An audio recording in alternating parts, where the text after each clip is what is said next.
Colnago World Cup mga boss. Gravel bike to. Ang timbang niya 9 kilograms. Hindi pa kasama yung pedal. Siguro kung kasama yung pedal nasa 9.5 kilograms. Hindi pala wala palang kasamang pedal to mga boss. Sa size, ang top tube ay 53 cm. Ang seat tube niya ay 55 cm. 55 cm siya mula dito sa taas ng seat tube hanggang gitna ng bottom bracket.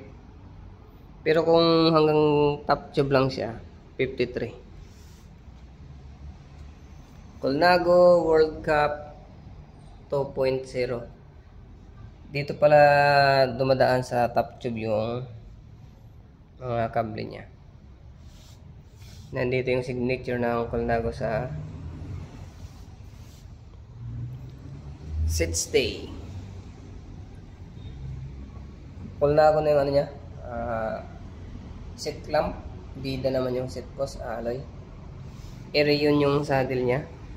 Ang gandang klaseng saddle din. Sa headset niya, stock na, Colnago na rin. Yung cup niya, Colnago. Sa steam, Dida 100 mm. Sa drop bar naman niya, Dida rin 420 mm. Sa STI niya, Shimano 105. Ganda mga boss. Alloy frame, alloy carbon ang fork. Naka mechanical disc brake. Ang ganda rin ng wheel seat mga boss. Full chrome racing 5. Nandito pa yung barcode ng ano, ng full chrome. 21 spokes lang siya, oh. Kaunti. Harap at likod pareho 21 spokes. 30 mm pa lang ano nito, size ng ano niya, lapad. Siyempre full chrome na rin yung ano niyan, hub. At ang quick release niya full chrome na rin. May nakasulat din dito Colnago sa down tube sa ilalim. Laki. Halotech bottom bracket.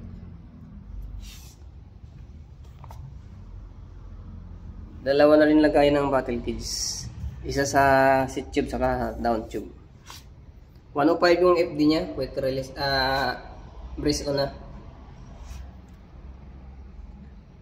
Sa crank niya, naka Shimano non-series 5034. Yung size ng crank niya 170 mm. Ang ganda nito. 105 na rin yung ano niya, RD. Naka 2x10 speed pala to. Ang ganda nito. Gravel bike, Colnago World Cup gravel bike. Napakaganda. Unahan na lang ito mga boss. Sa presyo pala nito mga boss, lagay ko na lang sa screen.